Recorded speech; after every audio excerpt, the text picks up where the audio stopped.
So we are taking a look through my sketchbook. I got this one at, I think it was like a art museum somewhere around where I live, or maybe it was a bit of a drive, maybe an hour or so in Grand Forks or Wapaton, something like that. But the so it's like this little gallery, and then there are local artists who make a variety of things, and there was someone who made, I don't remember what their name was, and I don't see it on here, but they turned like these older books into sketchbooks, and so I picked one up that they made. So let me see, as I'm starting off, okay, cat characters. I don't know if I was reading a book or what I did to learn that one, but we'll start off there. Oh, this one I learned from, it's someone on YouTube who used to like work for Disney, and he was showing us like various Lion King drawings. Oh my gosh, Principal Whiskers. That must have just been a random idea. This is probably my cat just like posing for a bit. This one was like super realistic face, and it was kind of scary on this like skeletal body. But it helped to get the motions down a bit. And then I watched some videos. I think it was, maybe her name is Shayna on YouTube, she did all these like little cute cat blobs. So I did those too. And then this part is from my drawing book, which actually is so good. I'm going to bring it over. Just kidding. No, I'm not, because I cannot find it. But there was a figure drawing book I was using that was really good with helping get down like how to draw people and the proportions and stuff. And I usually focus on nature and other scenes, so I really needed help with like, hey, show me how to focus on people and what that looks like.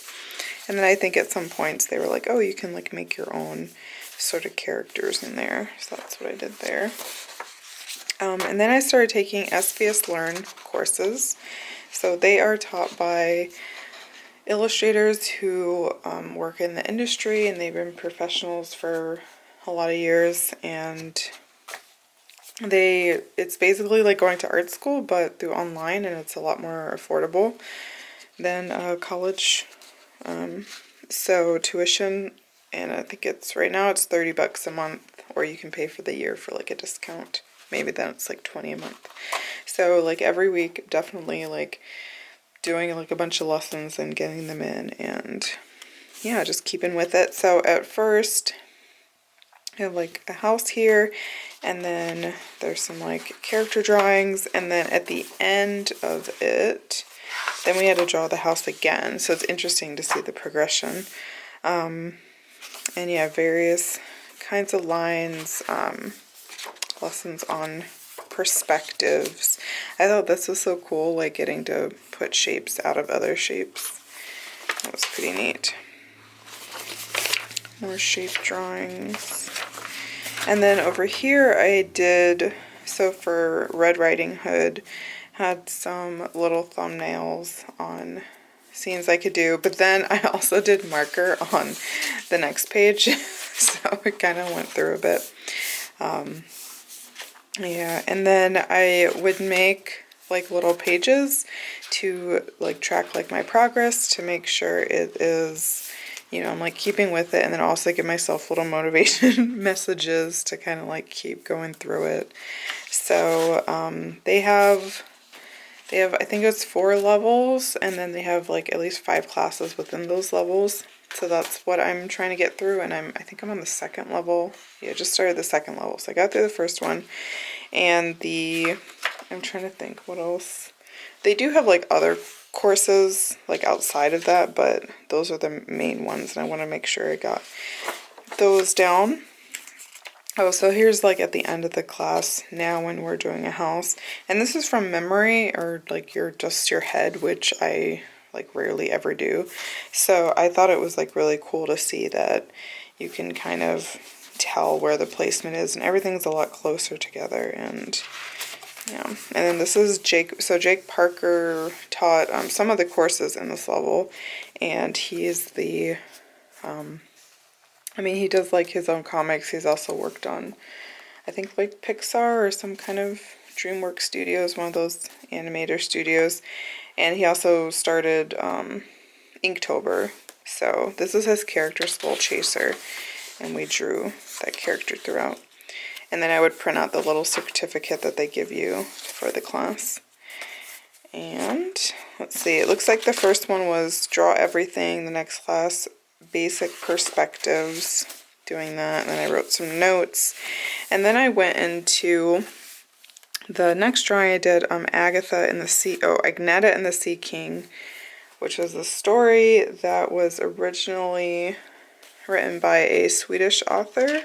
And yeah, it was a really nice story. So I like used that story as an inspiration to kind of like make it my own, and then I ended up calling it Agravain and the Sea King. And yeah, I did, oh, there was also Lee White from that SVS class. He has a YouTube channel, and he talked about doing like 50 thumbnails every time you go to think of a drawing. So I was applying his, I'm not sure I quite got to 50, but I certainly did way more thumbnails than I usually do, and describing the various scenes to see if the drawing matches like what I wanted to capture in here. So, oh, and then I wrote this little story about it, which I do have like a short on YouTube where I like show the image and then I read this little bit, so definitely check that out if you'd like. Lots of line drawings, various perspectives, cubes in space. Oh, there was this really funny one. Oh, this washing machine in the air. I thought that was like amazing. So it looks like we're at visualizing perspectives, light and shadow for illustrators. Oh, and then I was watching Carnival Row one day and thought I'd give it a go drawing the characters looking at each other. And then that's an assignment for class. More certificates. I feel like it was so important to give myself all these little like pep talks along the way too.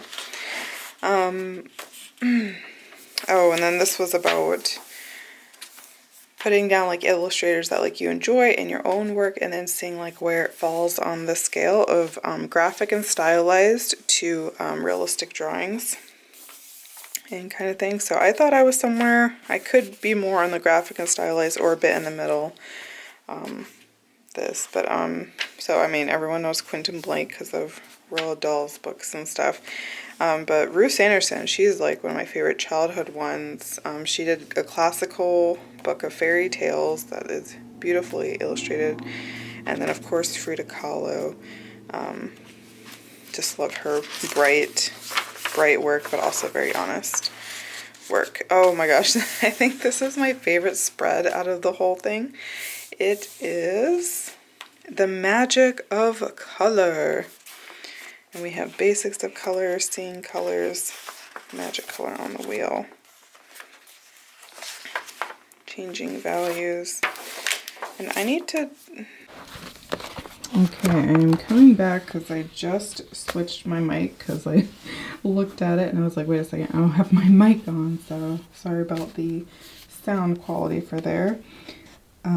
So, oh my gosh, this is my favorite spread. The colors, so much fun. And then also the previous kind of things that I've done, like they've been kind of just very like, I don't know, academically or something, or like very like structured and like this, do this thing here, like this.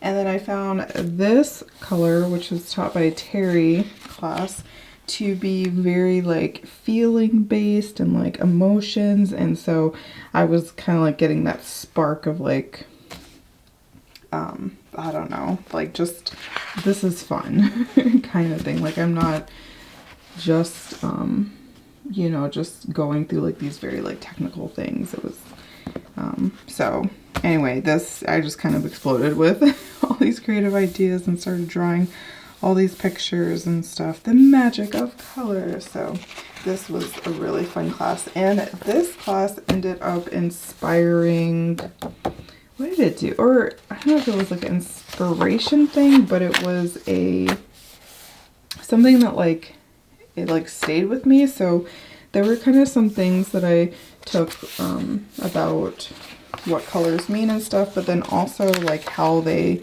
react together and like what the different values mean, like brightness versus, you know, saturation, contrast, vibrance, those kind of things. And it affected me, like, I didn't realize at the time, but later when I went to make my art prints on my computer, I kind of knew better the values to adjust in order for my prints to look even more like the original, and have the software to communicate with my printer to then, and my monitor, and I don't know, it's a whole thing to get like your art prints looking like really, really nice, and get them looking as close to the original as possible and bright and all that stuff.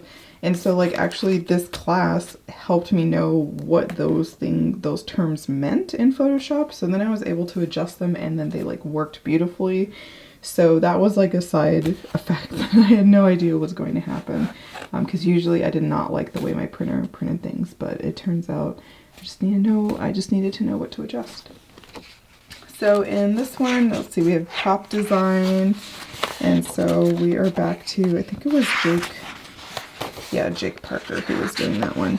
And that one had, oh yeah, I made this like little mushroom lamp and this little snail nightstand, and yeah, that was fun. So let's see here. Okay, so here is where I am currently on the level 2 figure drawing.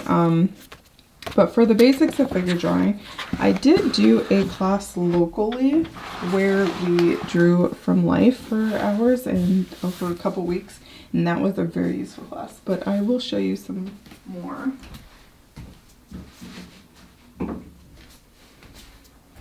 Pictures that I drew. So first I drew my instructor. Actually, this was at the end of class. But there were lots of figures. Some of these were like super quick, some of them were longer. But it was really just like the class I did in person. So if you have a local museum that teaches kind of different figure classes and stuff, or just any sort of college, they might have like just side classes, or I would say a la carte, where like you don't have to be part of the program, but you just want to go and draw somebody. I know there's also online sources. There's some websites where you can go and people will have different poses, and then you can just scroll through them and just draw everyone. So that has been a helpful resource as well. So let me see. And I did this all on, so they did recommend doing it like a smooth newsprint paper, but I had this toned watercolor paper that I was really not a fan of. I like the color, the tone is fine, but the quality of the paper, it's just so like, I don't know, thin or something. Like it feels like regular drawing paper, and the watercolor paints don't move on it nicely. So I was like, I'll just use that as some scrap paper. So yeah, that is where I am in this sketchbook. Oh, I did do a little bit of doodling. Oh, and I was testing out this marker, which I can't even read because I think it's, I don't know if it's in like Japanese or if it's in Chinese symbol ratings, or not sure, but it gives me such great lines that I really want to like play around with that, because so far I've been using these Winsor Newton ones, and they just give pretty like straight marks, and there's not really much like, I mean they're just going to be the same exact width every time, so you don't get like that interesting looking of a line like you would here. This also reminds me a lot about the comic books that I read and the quality of lines they have there. So definitely something I want to further experiment with, and I would like to get more of these because I just have the one right now, so that would be nice. You know, always more art supplies to get no matter how much you have. So, oh, and then you can, I did that, I was finishing up these drawings today, so that's where my hands are and all this stuff. Well, anyway, thank you for coming along with me for, let's see, I think we're halfway through the sketchbook. So this will be a lot of fun and can't wait to show you the rest later. Take care. Bye.